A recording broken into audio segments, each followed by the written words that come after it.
नमस्कार, आप सभी लोगों का स्वागत है। मैं राजीव मिश्रा सभी लोगों का वेलकम करता हूं अमर सर यूट्यूब चैनल पर।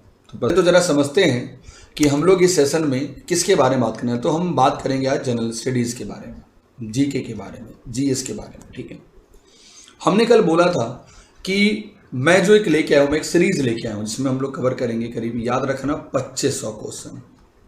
कितने?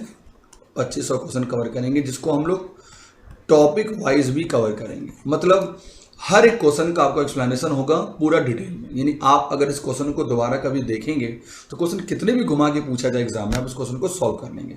ये मेरा आप लोगों से कमिटमेंट है। चलिए, एक बहुत ही अच्छा अमर सर ने इनिशिएटिव लिया है, पता होगा। अमर सर का एक कंप्लीट टारगेट लाइव बैच चल रहा है, जो आपके किसी भी एग्जाम में, एसबीआई पीओ हो, बैंक का कोई भी एग्जाम हो, आपको इसमें प्री प्लस मेंस की तैयारी कराई जाएगी। और इसका एक ऑफर ये चल रहा है कि अगर अभी आप इसको अवेल करते हैं तो आपको बस ये कोड इस्तेमाल करना होगा, अमर सर 50, और इसमें आपको 6 मंथ की वैलिडिटी एक्स्ट्रा मिल जाएगी। तो ये बहुत ही शानदार, इसमें याद रखना, चाहे रीजनिंग हो, चाहे इंग्लिश हो और चाहे जीके हो, ये फ्री ऑफ कॉस्ट है। और यह बैच स्टार्ट हुआ है 22 अगस्त से। इसमें लिमिटेड क्लासेस ऑल हुई हैं मैक्सिमम। ठीक है, चलो, तो सबसे पहले मैं बता दूं कि हम लोग इस सेगमेंट में क्या क्या चीज़ कवर करेंगे। ऐसे बहुत सारे एग्जाम्पल मैं आपको दूंगा। जैसे सुना होगा आपने, एक बहुत ही प्यारा सेगमेंट है जिसको कहते हैं ऑर्गेनाइजेशन। इससे ऐसा कोई एग्जाम नहीं होगा कि कम से कम 2 से 3 क्वेश्चन एराइज होते हैं। अब मैटर ये है कि विश्व में संस्था बहुत सारी हैं, हम किनको पढ़ें और क्या पढ़ें, ये बड़ा इंपॉर्टेंट है। दूसरा, जो ऑर्गेनाइजेशंस होती हैं वो भी हमारे लिए बड़ी इंपॉर्टेंट है। कभी कोई पूछता है, कभी कोई, हम लोग वो भी समझेंगे कैसे उसको पढ़ना है। उसके बाद एक बहुत ही इंपॉर्टेंट है नेशनल पार्क, जो एग्ज़ाम में आता ही आता है। कुछ बर्ड सेंचुरीज होती हैं, पावर प्लांट्स होते हैं, स्टेडियम्स होते हैं, डैम्स होते हैं, एयरपोर्ट्स होते हैं। यानी ये एग्ज़ाम में ना घुमा के पूछेगा आपको, ये गारंटी है। यानी किसी भी एग्ज़ाम में ऐसा कोई एग्ज़ाम नहीं होगा जहाँ पर स्टैटिक से एग्ज़ाम में क्वेश्चन राइज नहीं हो रहा है। तो हम लोग को इसको तैयार करना होगा अच्छे से, मैं बताऊंगा। उसके बाद जैसे आपसे पूछ दिया जाएगा कि बताइए, जो पशुपति नाथ का टेम्पल है वो कहाँ पर है। ये आपसे पूछ दिया जाएगा कि बताइए लिंगराज टेम्पल जो है वो कहाँ पर है। यानी मैंने क्या बोला आपको कि जो स्टैटिक का पोर्शन है ना, जिसको हम लोग जीके कहते हैं, है ना, इसकी कोई लिमिटेशंस नहीं है। चाहे वो पोर्ट्स की बात करें, चाहे लेक की बात करें, वाटरफॉल की बात करें, डांस फॉर्म की बात करें। अक्सर पूछता है ये डांस फॉर्म कहाँ का है, कुचिपुड़ी कहाँ की है, लिंगस कहाँ का है, तो ये पूछता है एग्जाम में। ठीक है, उसके बाद अगर आपने इस साल 2022 का पेपर देखा होगा एसएससी सीजीएल का, मतलब इस साल नहीं, 21 का एग्ज़ाम है, 22 में हुआ, वैकेंसी आई थी जो, अगर आपको याद होगा, जो इस साल एग्ज़ाम हुआ अप्रैल में, उसमें अगर आपको याद होगा 2 क्वेश्चन आए थे, फर्स्ट इन वर्ल्ड और फर्स्ट इन इंडिया से। विश्व में पहला प्लेटफॉर्म कौन है, विश्व में पहला एटीएम कौन है, विश्व में पहला रामसर साइट कौन है, विश्व में पहला नेशनल पार्क कौन सा है। मतलब बहुत कुछ एराइज हो सकता है। सबसे छोटा कौन है, सबसे लार्जेस्ट कौन है, रिवर क्या है, बहुत मल्टीपल चीज़ें होंगी। साथ में मिसलेनियस स्टैटिक की हम लोग बात करेंगे, हर सेगमेंट को फोकस करेंगे जो जिसमें जीएस पेपर पूछा गया। और मेरा इसमें टारगेट है कि कम से कम मैं 50 पेपर भी कराऊं, जिसको कहते हैं PYQ, प्रीवियस ईयर क्वेश्चन भी मैं कराऊंगा। ये मेरा कमिटमेंट है। चले, साथ में कुछ बुक्स ऑथर्स होती हैं, स्पोर्टिंग इवेंट्स होते हैं, समिट्स और वेन्यूज होते हैं, अवार्ड्स होते हैं, कप एंड ट्रॉफी होती है और इंटरनेशनल बॉर्डर्स होते हैं। ठीक है, उसके बाद एक हमारा हो गया जनगणना, फेस्टिवल्स, कौन से राज्य में कौन सा वस्तु ज़्यादा उत्पादन होता है, और कुछ भी इम्पॉर्टेंट ऐसी संस्था जो इंडिया और जो उनकी मुख्यालय है जो हमारे देश से रिलेटेड है। ठीक है, अब एक एग्जाम्पल लेते हैं कि हम लोग इन सारे डेटास को कैसे कंपाइल करेंगे। तो पहले तो ये सीख लीजिए कि आप डेटा कंपाइल कैसे करेंगे। ओके, तो पहले स्टार्ट करते हैं। सामने आपकी एक संस्था लिखी है IMF। अब मैटर ये है कि इससे एग्ज़ाम में क्या क्या जनरेट होगा और हम क्या क्या पढ़ेंगे। तो स्टार्ट करते हैं। आप अपने कॉपी में कैसे इसको लिखेंगे, तो मैंने एक एग्जांपल लिया। पॉइंट नंबर 1 कि जो ये आईएमएफ है, यह जो आईएमएफ है जिसको हम लोग अंतर्राष्ट्रीय मुद्रा कोष भी कहते हैं और जिसको हम लोग इंटरनेशनल मॉनेटरी फंड भी कहते हैं। अब इस एग्जाम में जो भी जनरेट हुआ है पिछले 5 सालों में, जरा देख लीजिए। पहला कि सर इसकी स्थापना कौन से ईयर में हुई, यानी कि इसकी स्थापना कौन से ईयर में हुई, यह कब बना। दूसरा, इसकी करेंसी क्या है, तो मैंने कहा इसकी जो करेंसी है इसको कहते हैं स्पेशल ड्राइंग राइट, यानी हमारे पास एक पेपर जिसको हम लोग यूज करते हैं, जिसको हम लोग कहते हैं स्पेशल ड्राइंग राइट।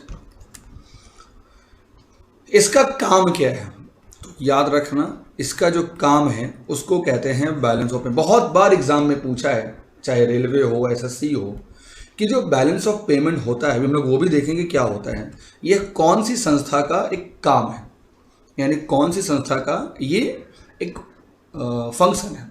तो आंसर हमारा क्या होगा, बीओपी किसका फंक्शन हो गया, आईएमएफ का। ठीक है, आगे चलते हैं। ये अक्सर पूछा एग्जाम में कि बताइए इकोनॉमिक आउटलुक रिपोर्ट विश्व में कौन सी संस्था रिलीज करती है। तो हमने कहा आंसर हमारा क्या होगा, आईएमएफ, यानी कि इस रिपोर्ट का नाम है दोस्तों इकोनॉमिक आउटलुक रिपोर्ट, जो जारी करती है। चलिए आगे चलते हैं। मैं अपने को थोड़ा हाइड कर रहा हूं। क्रिस्टीन लेगार्ड इसकी पहले अध्यक्ष थी, लेकिन अभी नहीं, यह पास्ट की चेयरमैन थी। कहाँ की, पास्ट की चेयरमैन थी, कर्नाटका। नाइस है, ideal banker, nice, from the Karnataka. उसके बाद मैं बात करता हूं तो याद रखना उसका नाम है क्रिस्टीनिया जॉर्जिया, जो याद रखना वर्तमान में अभी आईएमएफ की अध्यक्ष है दोस्तों। ठीक है भाई, चलिए। ग्लोबल फाइनेंशियल रिपोर्ट कौन सी संस्था जारी करती है, तो आंसर हमारा क्या होगा, आईएमएफ। 190 वर्तमान में इसके मेंबर हैं, और अगर आपको याद होगा अभी एग्जाम हुए हैं रेलवे के आरआरसी के, उसमें पूछा गया कि 190 नंबर की कंट्री थी, उस कंट्री का नाम था क्या, उसका नाम था अंडोरा। उसका नाम क्या था, अंडोरा। और इसका जो हेडक्वार्टर है दोस्तों वह अमेरिका के वॉशिंगटन डीसी में है। कोई भी कंट्री है, कोई भी करेंसी है, कुछ भी है, आपको इस फॉर्म में लिखिए, आपको याद करना आसान होगा। अब एक देश है सामने, स्विट्जरलैंड। मुझे बताइए इस देश से एग्जाम में क्या क्या जनरेट हो सकता है, मुझे बताइए, टू ऑल माय डियर, बताइए इस डेट से एग्जाम में क्या क्या जनरेट हो सकता है, मुझे बताइए सारे लोग। सामने एक देश आ गया स्विट्जरलैंड, और एग्जाम में से क्या क्या जनरेट होगा मुझे बताइए जल्दी से। मैं भी तो देखूं कि आप कितने अपडेट हैं, बताइए। तो आप बोलोगे सर हो सकता है इस देश के पूछ दिया जाए कि इसकी राजधानी क्या है, या हो सकता है कि पूछ दिया जाए कि सर इस देश में हेड कौन है।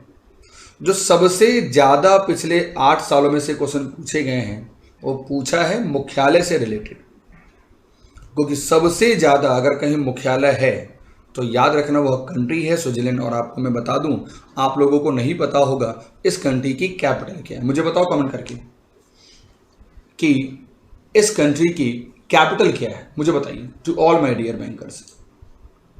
तो याद रखना अक्सर लोग कहते हैं कि सर इसकी जो कैपिटल होगी वह जनेवा होगी। अक्सर लोग कहते हैं जो इसकी कैपिटल होगी वो क्या होगी, जनेवा होगी, जो यह गलत है। इसकी जो कैपिटल है वो बहुत ही खतरनाक है, इसको कहते हैं जलना बर्न। तो हमको क्या क्या याद करना होगा मैं बता देना हूं, जरा देखिए तो यहां पर किसका किसका मुख्यालय है। तो चलो समझते हैं।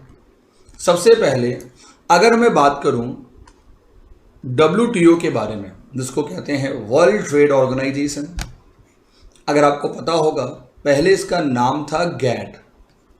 अभी हम लोग देखेंगे इसके बारे में डिटेल में आगे, ठीक है। और यही गैट का काम था विश्व में ट्रेड को मेंटेन करना। बट आगे चलकर 1995 में इसका नया नाम बना वर्ल्ड ट्रेड ऑर्गेनाइजेशन, और उसी साल इंडिया इसका मेंबर बना। ठीक है, दूसरी बात समझते हैं। ये जो WTO है इसमें वर्तमान में 164 मेंबर हैं और इसका जो हेडक्वार्टर है दोस्तों वह जनेवा में है। आई होप ये याद होगा सभी को। पिछले 3 सालों से शायद इसका नाम तो सभी लोगों ने जाना होगा, WHO। तो इसका भी जो मुख्यालय है वह कहाँ पर है? जेनेवा में है। और एक बात याद रखिएगा कि जो WHO है इसमें वर्तमान में 194 मेंबर हैं और इसके जो हेड हैं उनका नाम है टेड्रोस एब्राहम।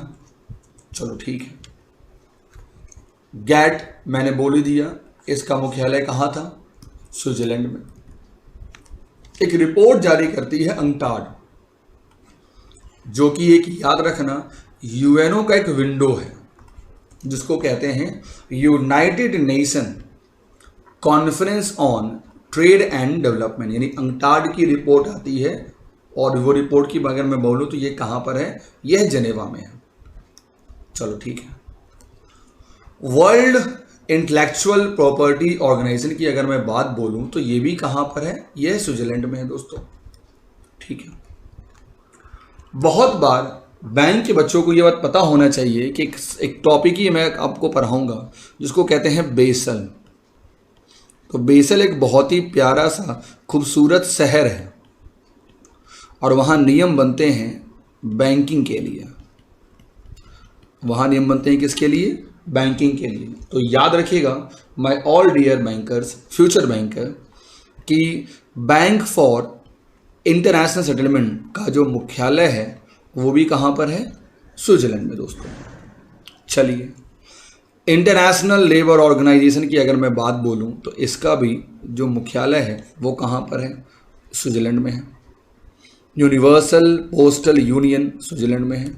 और अगर आपको याद होगा कि विश्व की सबसे बड़ी एजेंसी किसी स्पोर्ट्स की अगर है तो उसका नाम है फीफा, जिसका मुख्यालय भी कहाँ पर है? तो ज्यूरिक में है।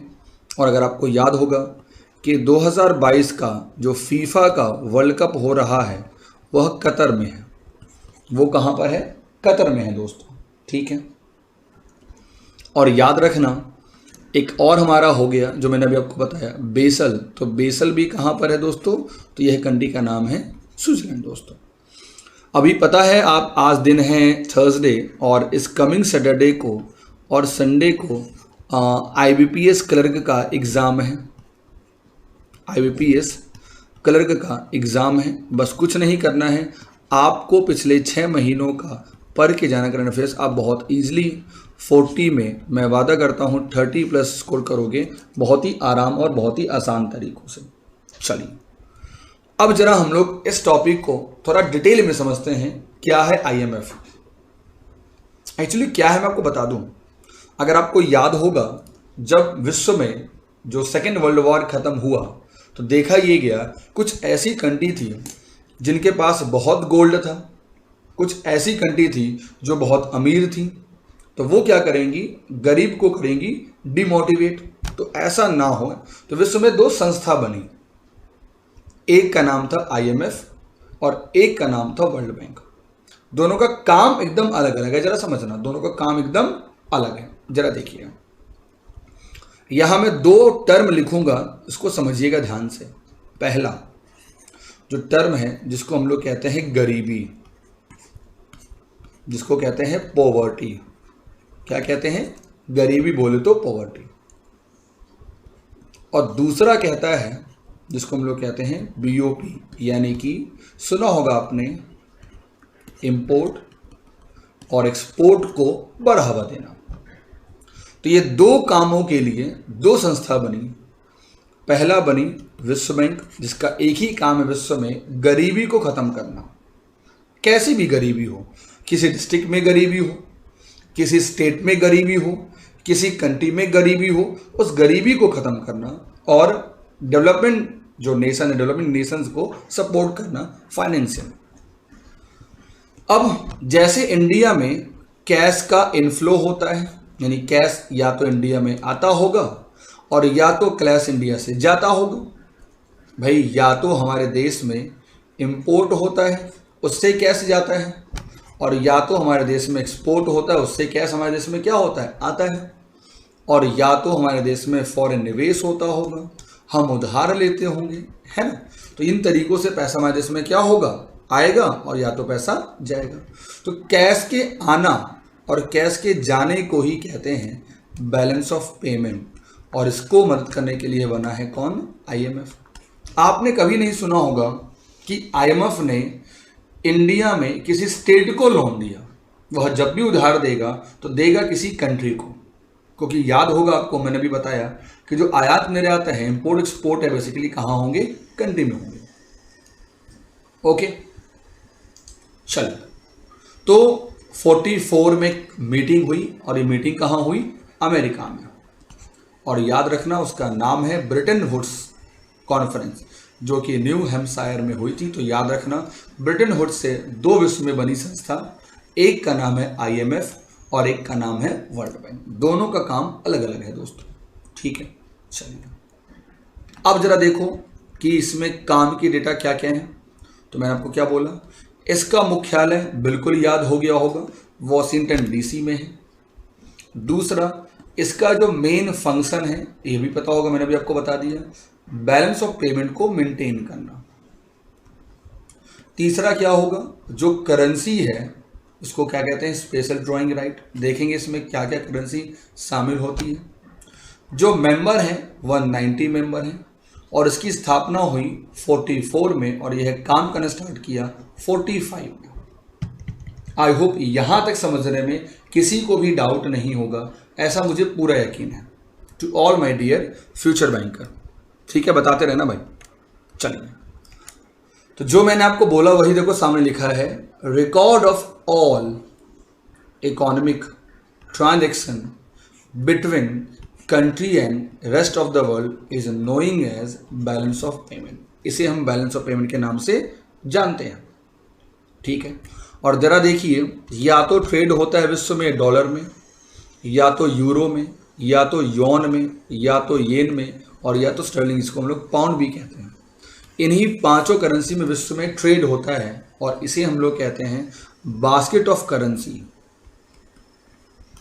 इसको ही कहते हैं, याद रखना, बास्केट ऑफ करेंसी। उस करेंसी में यही करेंसी शामिल की जाती है। दूसरा अगर मैं बोलूं तो उसका नाम है विश्व बैंक। मैंने अभी आपको पूरा पीछे बता दिया किसकी स्थापना क्यों की गई थी, बस याद रखना। The world bank group is one of the world largest source of funding and knowledge for developing country, यानी जो कंट्री विकासशील है, धीरे धीरे काम अच्छा कर रहा है, उनका एक समूह है। इसमें 5 विंडो हैं, यानी इसमें 5 इंस्टीट्यूशंस हैं जो मिलके काम करते हैं। और याद रखना, ये आपके लिए इंपॉर्टेंट है जानना, ठीक है, कि इसका मेन काम क्या है। तो भाई मेन काम इसका क्या होगा, गरीबी को कम करना और अपने नॉलेज को शेयर करके उस कंट्री को सपोर्ट करना, ठीक है। अब जरा इसकी थोड़ी सी कहानी सुन लो, जो आपको जानना बहुत जरूरी है। जरा देखिएगा, अगर मैं बोलूं तो आपको कमेटी का सम्मेलन कब हुआ अमेरिका में, तो आप बोलोगे सर अभी पीछे देखा था। ये हुआ जुलाई 44 में, जो फेमस हुआ ब्रेटन वुड्स कॉन्फ्रेंस। 46 से 67 में विश्व बैंक ने बहुत अच्छे काम किए, और कहते हैं 68 से 81 में इसने गरीबी को कम करने में विश्व की मदद भी की। Economics in transition and structural adjustment, इसने टाइम टू टाइम इकोनॉमी को सपोर्ट भी किया, और ख़ासकर सिंस 1995 से इसने काम करना स्टार्ट किया एसडीजी गोल में। मतलब एज पर द यूएनओ, अगर आपको मैं बता दूं तो 17 ऐसे गोल हैं, 17 ऐसे काम हैं जिनको पूरा करना है वर्ल्ड बैंक को, आईएमएफ को, यूएनओ को 2030 तक। और इन 17 को नाम दिया गया है सस्टेनेबल डेवलपमेंट गोल, यानी कि एसडीजी। जैसे गरीबी हो गया, भुखमरी हो गया, एम्प्लॉयमेंट हो गया, ऐसे बहुत सारे गोल हैं।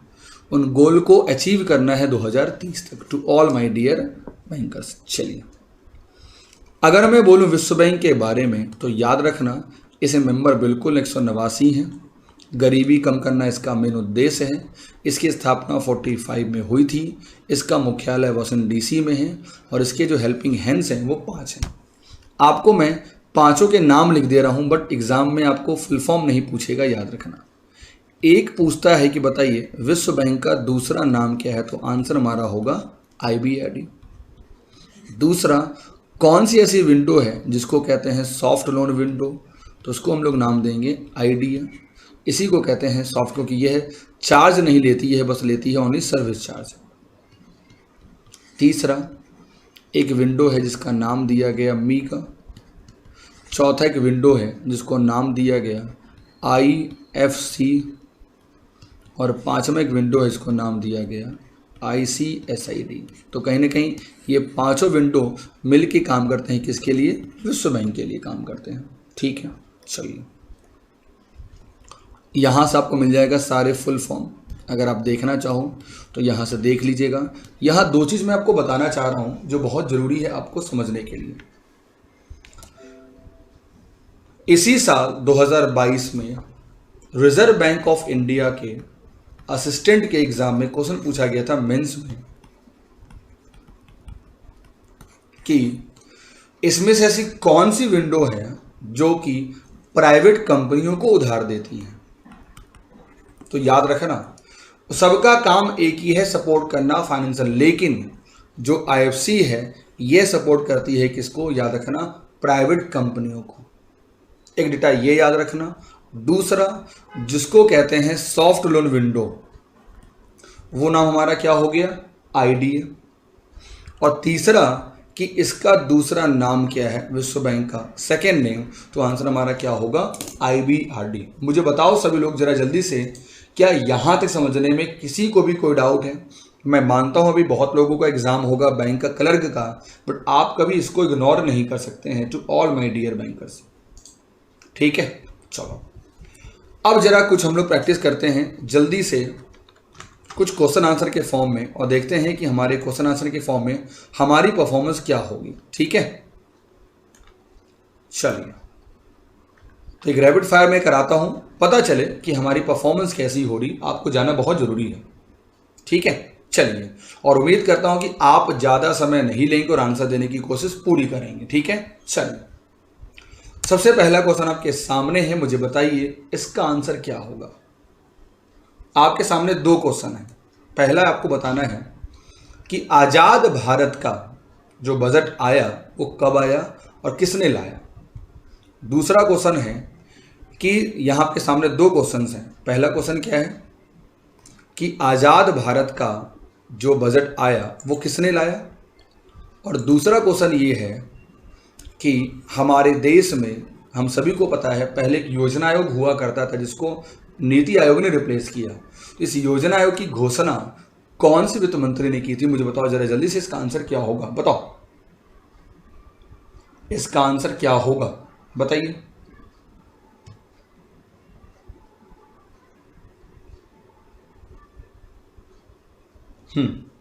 तो याद रखना, जो पहले का आंसर होगा दोस्तों वो आंसर होगा, उनका नाम है RK सन्मुखम शेट्टी, और जो दूसरा है दोस्तों उनका नाम है जॉन मिथाई। देखो मैं 4 डेट्स आपको याद करा रहा हूं, कभी भूलना मत बजट के बारे में। जब बजट कराऊंगा तो डिटेल में जाऊंगा।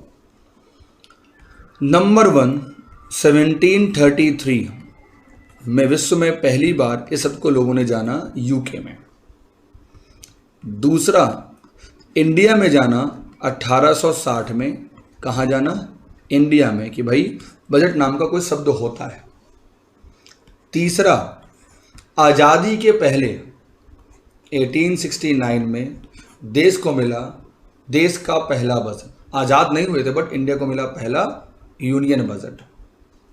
और जब देश आज़ाद हो गया, 4th नंबर, तो आज़ाद भारत का पहला बजट किसने प्रस्तुत किया? RK सन्मुखम शेट्टी जी ने। अगर कोई ये पूछता है कि बताओ हमारे देश का बजट पहली बार किसने लाया, तो याद रखना उनका नाम नोट कर लीजिएगा। उनका नाम है जेम्स विल्सन। उनका नाम है जेम्स विल्सन, जिन्होंने आज़ादी का से पहले बजट लाया 69 में दोस्तों। तो ये क्लियर है सभी लोगों का। चलिए अगला बताइए, बहुत ही आसान क्वेश्चन, उम्मीद करता हूं कि किसी का भी गलत नहीं होगा। मुझे बताइए, अभी पीछे देखा था वॉशिंगटन डीसी कनाडा की राजधानी है ओटावा। यूनेस्को की आप नाम सुना होगा आपने, वहां का मुख्यालय है पेरिस में। और जिनेवा अगर आपको याद होगा, WTO और WHO मैंने जो बहुत फेमस कराए थे, इनका मुख्यालय जिनेवा में। नाइस देवेंद्र कुमार जी, बहुत अच्छा, वेरी नाइस। अगला बताइए, IMF में कितने सदस्य होते हैं? बहुत ही आसान क्वेश्चन मैं करा रहा हूँ आज। अभी शुरुआत देखो नई नई है, तो मैं ना ज़्यादा टाइम, ज़्यादा बर्डन नहीं आप पे दूंगा। मैं जानता हूँ अभी ज़्यादा लोड नहीं ले पाओगे, एकदम आराम आराम से करो, एकदम आराम आराम से। जहाँ भी कोई डाउट होगा हम लोग एकदम आराम आराम से करेंगे यहाँ पर, ये मेरा कमिटमेंट है, ठीक है। तो अभी देखा था पीछे कितने मेंबर हैं, 190 मेंबर है, ठीक है। यहाँ गलत है, सही कर लेना। अगला, IMF का मुख्य कार्य क्या है? देखो ये फायदा होता है, जब टॉपिक कर लोगे ना तो क्वेश्चन बनाना आसान होता है। जो लोग कहते हैं ना सिर्फ MCQ मार दीजिए, बिना टॉपिक के MCQ करोगे तो बहुत दिक्कत होगी आप लोगों को। तो इसका आंसर हमारा क्या होगा? हम लोगों ने अभी देखा था मेंटेन बैलेंस ऑफ पेमेंट, पीछे देखा था ना, maintain balance of payment is the right answer. चलिए अगला बताइए, बहुत ही आसान क्वेश्चन है, बहुत ही आसान क्वेश्चन है। आसियान में कितने सदस्य होते हैं? और आप ये भी बता दो, क्या आसियान में इंडिया मेंबर है? आसियान में मुझे बता दो जरा जल्दी से, क्या इंडिया मेंबर है? तो याद रखना, इंडिया मेंबर नहीं है और आसियान में 10 कंट्री हैं। अभी रिसेंट में याद रखना कि नवंबर में आसियान और USA का मीटिंग होने वाला है। कहाँ पर? USA में। यानी कि याद रखना, आसियान में वह 10 कंट्री शामिल है, जो बेसिकली नाम किससे फेमस हो गया? Association of south east Asian nation, ठीक है। आसियान की स्थापना जब हुई थी, तो स्थापना हुई थी 67 में, आपको बताना है तब उसमें कितने सदस्य हुआ करते थे? 4, 5, 6 और 7। अभी तो 10 हैं, जब आसियान बना था 67 में, तो आपको बताना है कितने सदस्य थे, बताइए। आंसर गलत हो सही हो कोई मैटर नहीं करता, आपको बस दीजिए, कोई दिक्कत नहीं है, ठीक है, ओनली आंसर दीजिए। चलिए अगला, IBRD जो कि अभी हम लोगों ने पीछे करा था, यह कौन सी संगठन से रिलेटेड है? WTO, IMF, वर्ल्ड बैंक या FAO? तो याद रखना, पीछे देखा था, यह रिलेटेड है किससे? विश्व बैंक से रिलेटेड है। हम लोगों ने देखा था WTO 164 मेंबर, IMF 190 मेंबर, विश्व बैंक 189 मेंबर, FAO याद रखना इसमें शायद 38 मेंबर हैं और सभी का हेडक्वार्टर। चलिए अगला, डेविड R. आल्पास एक बहुत फेमस नेम है, आपको बताना है ये किसके रिलेटेड, किससे रिलेटेड? बहुत ही प्यारा क्वेश्चन है, बताइए इसका आंसर क्या होगा?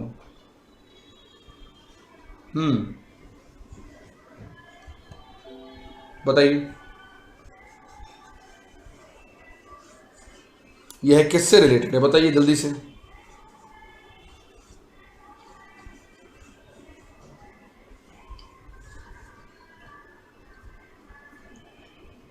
यह किससे रिलेटेड है?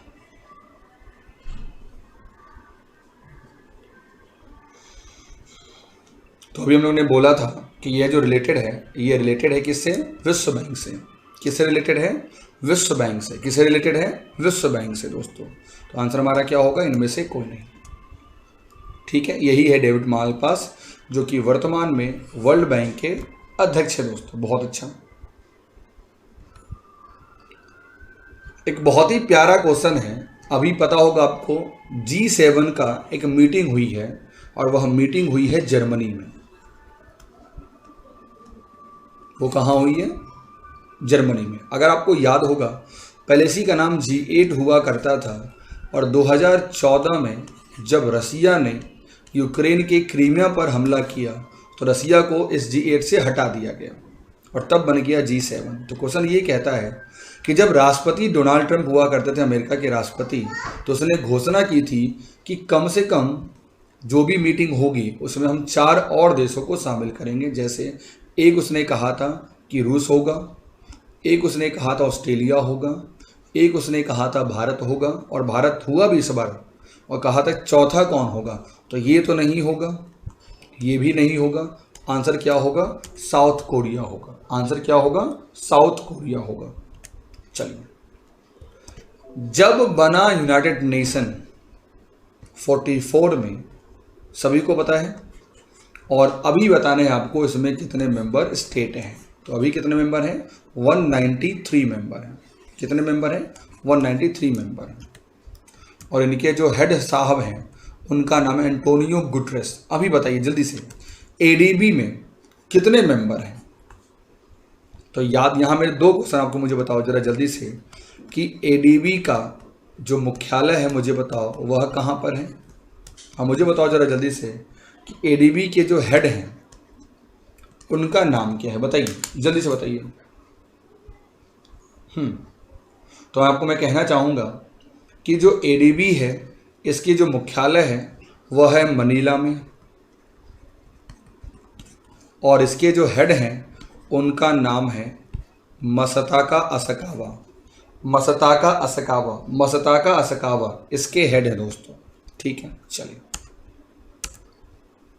यही है वर्तमान में एडीबी के प्रेसिडेंट। चलिए अगला, G20 में कितने मेंबरशिप होते हैं? सुनिएगा ध्यान से, बहुत ही प्यारा क्वेश्चन है और उम्मीद करता हूं कि बहुत लोग सही करेंगे। G20 में कितने मेंबर हैं बताइए जल्दी से। अच्छा, मुझे ये बताओ, क्या सभी लोगों को आंसर देने में दिक्कत हो रही है? देखो एक बात कहें आपको, आंसर देने की कोशिश हमेशा करिए। जो भी देख रहे हैं आप आंसर जरूर दीजिए, जो भी हो, आंसर गलत हो सही हो डजंट मैटर, आप आंसर जरूर दीजिए। तो याद रखना, G20 में ना आपको 2 चीज़ याद रखनी है। कंट्री पूछे तो याद रखना 19, और एक है यूरोपियन यूनियन जिसमें याद रखना 27 मेंबर हैं। यूरोपियन संघ की बात कर रहा हूँ दोस्तों। ठीक है, चलिए, G20 की मीटिंग रियाद में हुई थी जो कि 15 नंबर की थी, है ना। और अगर मैं बोलूँ 21 में हुआ था इटली में, 22 में हुआ था इंडोनेशिया में, और 23 में होगा इंडिया के जम्मू कश्मीर में। ये बहुत ही इंपॉर्टेंट क्वेश्चन है दोस्तों। G20 की अगली मीटिंग कहाँ होगी? जम्मू कश्मीर में होगी, और वो होगी 2023 में। चलिए, बहुत ही प्यारा क्वेश्चन है। आपको ये बताना है कि सार्क में कौन से देश नहीं हैं। सार्क में, जिसको कहते हैं south Asian association for regional cooperation, तो याद रखना इसका एक फॉर्मूला है। इसमें अफगानिस्तान है, इसमें बांग्लादेश है, इसमें भूटान है, इसमें श्रीलंका है, इसमें पाकिस्तान है, उसमें क्या कहते हैं नेपाल है, इसमें मालदीव है, और इसमें इंडिया है। टोटल इसमें 7 देश हैं। इसमें कहीं भी अगर आप देखो तो आपको लग रहा है सारे तो हैं, बांग्लादेश भी है, अफगानिस्तान भी है, बांग्लादेश भी है, 2 हो गया, मालदीव। तो आंसर हमारा क्या होगा? इनमें से कोई नहीं। याद रखना, सार्क की स्थापना 1985 में ढाका में की गई थी, और याद रखना वर्तमान में जो इसका मुख्यालय है वह काठमांडू में है। कहाँ पर? काठमांडू में है। और एक बात और याद रखना, सार्क की 2016 से कोई भी मीटिंग नहीं हुई है, क्योंकि अगर आपको याद होगा हमारे देश इंडिया पे सार्क उरी का हमला हुआ था जो कि पाकिस्तान ने करवाया था। तो हमने क्या किया था? अपनी मीटिंग को अपने उस मीटिंग से अपने को विड्रॉ कर लिया था। ठीक है, अगला, वर्तमान में जो हमारे 9वें जनरल हैं, अगर मैं बोलूं संयुक्त राष्ट्र संघ के वर्तमान महासचिव, उनका नाम क्या है? जिम योंग किम, बान की मून, क्रिस्टीनिया लेगार्डे या एंटोनियो गुटरेस। तो याद रखना, जिम योंग कौन कभी विश्व बैंक के हुआ करते थे, बान की मून कभी यूएनओ को हुआ करते थे, क्रिस्टीनिया लेगार्ड पहले IMF की हुआ करती थी। तो आंसर हमारा हो गया एंटोनियो गुटरेस, जो वर्तमान में यूएनओ के अध्यक्ष हैं। ठीक है, अगला, यूनेस्को का मुख्यालय कहाँ पर है? तो याद रखना इसका मुख्यालय पेरिस में है। और याद रखिएगा यही बताती है हमारे देश में कि कितने वर्ल्ड हेरिटेज साइट हैं। तो मेरा क्वेश्चन है उन विद्यार्थियों से जो इस सेशन को देखते हैं बाद में रिकॉर्डेड फॉर्म में, आपको बताना वीडियो के नीचे कमेंट करके कि हमारे देश में टोटल कितने हेरिटेज साइट हैं। ठीक है, उम्मीद करता हूं आप बता ले जाओगे। अगला, ये तो कर लिया हम लोगों ने। WHO में कितने सदस्य होते हैं? तो आंसर हमारा क्या होगा? 194 इज द राइट आंसर। चलिए, फूड एंड एग्रीकल्चर ऑर्गेनाइजेशन को कहते हैं हिंदी में खाद्य और कृषि संगठन, यह कौन सी वर्ष में स्थापित हुआ था? 1995 में, 44 में, 44, 65 इनमें से कोई नहीं। तो याद रखना यह बना था 1945 में। इसका मुख्यालय कहाँ पर है? तो याद रखना इटली की राजधानी रोम में, पीछे हम लोगों ने देखा था।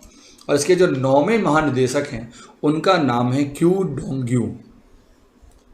याद रहेगा सभी लोगों को। वेरी नाइस देवेंद्र जी, बहुत अच्छा, बहुत अच्छा।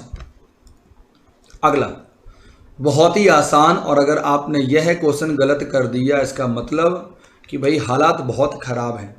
तो याद रखना G20 में जो समर ओलंपिक हुए थे वो हुए थे 21 में, और वो हुए थे जापान की राजधानी टोक्यो में दोस्तों। ठीक है, चलिए, बच्चों ने पूछा था मुझसे कि सर कहाँ मिलेगी PDF?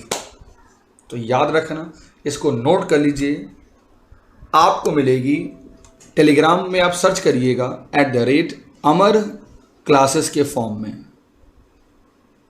आपको इस टेलीग्राम को ज्वाइन कर लेना है, या आप ग्रुप ज्वाइन करिए अमर सर 9, आपको क्लास की मिलेगी PDF यहीं पर। तो मिलते हैं tomorrow 7 AM in the morning. जागते रहो सेशन के साथ। ठीक है, thank you, take care, bye bye.